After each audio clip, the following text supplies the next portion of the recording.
Kasih karunia dan damai sejahtera dari Allah Bapa kita, Anak Yesus Kristus menyertai kamu sekalian. Amin. Shalom Bapak Ibu dan Saudara terkasih dalam nama Tuhan Yesus Kristus.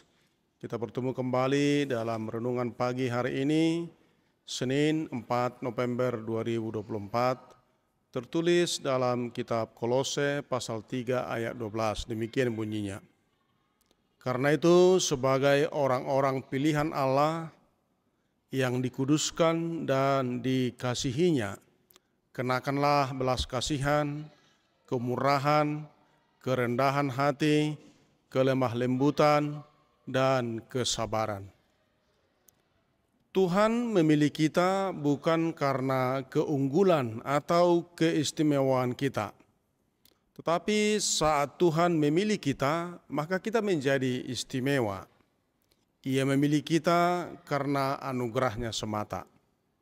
Selanjutnya bukan kita yang memilih Tuhan, tetapi Tuhanlah yang memilih kita.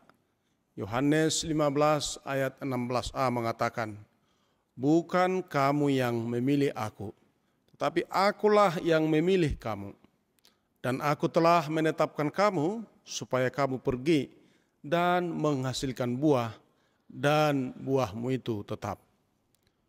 Tujuan pemilihan Allah itu supaya kita menghasilkan buah, dan buah itu tetap. Apa saja buah yang Tuhan inginkan dan yang perlu kita perlihatkan? Lewat nas renungan hari ini ada 5 hal yang Tuhan sampaikan, yaitu 1. Belas kasihan. Saudara-saudara, kita telah menerima belas kasihan dari Tuhan Allah. Maka setiap orang yang mengaku sebagai pengikut Kristus haruslah memiliki belas kasihan. Dalam 1 Yohanes 4 ayat 19 dikatakan, kita mengasihi karena Allah lebih dahulu mengasihi kita. Yang kedua, kemurahan. Bapa di sorga telah bermurah hati kepada kita manusia berdosa, maka selayaknya lah kita memiliki perilaku kemurahan atau bermurah hati. Seperti yang disampaikan penulis Injil Lukas pasal 6 ayat 36, hendaklah kamu murah hati sama seperti Bapamu adalah murah hati. Kita meneladani Bapa di sorga yang mengasihi dan bermurah hati. Bermurah hati dalam memberi dan bermurah hati dalam mengampuni. Yang ketiga, kerendahan hati. Tuhan mengasihi orang yang rendah hati, menyayangi dan menyukai orang yang rendah hati. Namun Tuhan menentang orang yang congkak atau yang tinggi hati. Dalam kitab 1 Petrus 5 ayat 5 dikatakan, demikian jugalah kamu, hai orang-orang muda, tunduklah kepada orang-orang yang tua, dan kamu semua rendahkanlah dirimu seorang terhadap yang lain, sebab Allah menentang orang yang congkak, tetapi mengasihani orang yang rendah hati. Jika Tuhan ingin mengasihi hidupmu, hiduplah dalam kerendahan hati. Yang keempat, kelemah lembutan. Yesus mengajarkan bahwa orang yang lemah lembut adalah orang yang berbahagia. Sebab dengan kelemah lembutan ia akan memiliki bumi. Matius 5 ayat 5. Berbahagialah orang yang lemah lembut, karena mereka akan memiliki bumi. Bumi akan semakin baik apabila didiami orang-orang yang lemah lembut, yang mencintai dan menyayangi seluruh ciptaan Tuhan.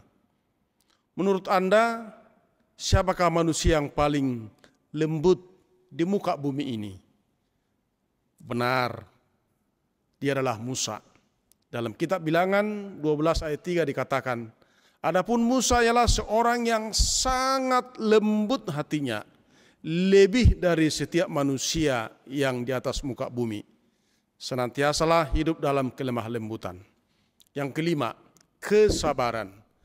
Penulis kitab Amsal mengingatkan bahwa orang yang sabar melebihi seorang pahlawan. Amsal 16 ayat 32. Orang yang sabar melebihi seorang pahlawan, orang yang menguasai dirinya melebihi orang yang merebut kota. Selanjutnya disebutkan bahwa orang yang sabar dapat memadamkan pertengkaran. Amsal 15 ayat 18. Si pemarah membangkitkan pertengkaran, tetapi orang yang sabar memadamkan perbantahan. Dari 5 buah yang baik yang Tuhan inginkan dari kita umatnya, manakah yang sudah kita miliki? Kelima-limanya mantap. Namun mari kita pelihara dan tingkatkan. Jika masih hanya 1, 2, atau 3, maka kita perlu menambah sehingga kita boleh memiliki kelima buah yang disebutkan tadi. Saya yakin tidak mungkin kosong, pasti sudah ada 1 atau 2. Oleh sebab itu, mari Bapak Ibu dan Saudara, kita tunjukkan kualitas dan karakter sebagai umat pilihan Allah dalam kehidupan kita sehari-hari. Amin, shalom, dan selamat pagi. Kita berdoa. Terima kasih Allah Bapa di sorga atas firman-Mu hari ini mengingatkan kami untuk boleh menghasilkan buah-buah yang baik yang Tuhan inginkan dalam kehidupan kami, yaitu kasih, kemurahan, kerendahan hati, kelemah lembutan, dan kesabaran. Mungkin ada di antara kami yang sudah memiliki semuanya. Mungkin ada yang hanya 1, 2. Bekali kami Tuhan supaya kami mampu semakin sempurna menuju kesempurnaan Yesus. Dan berkati kami hari ini untuk melanjutkan aktivitas kami. Dalam nama Tuhan Yesus kami berdoa. Amin.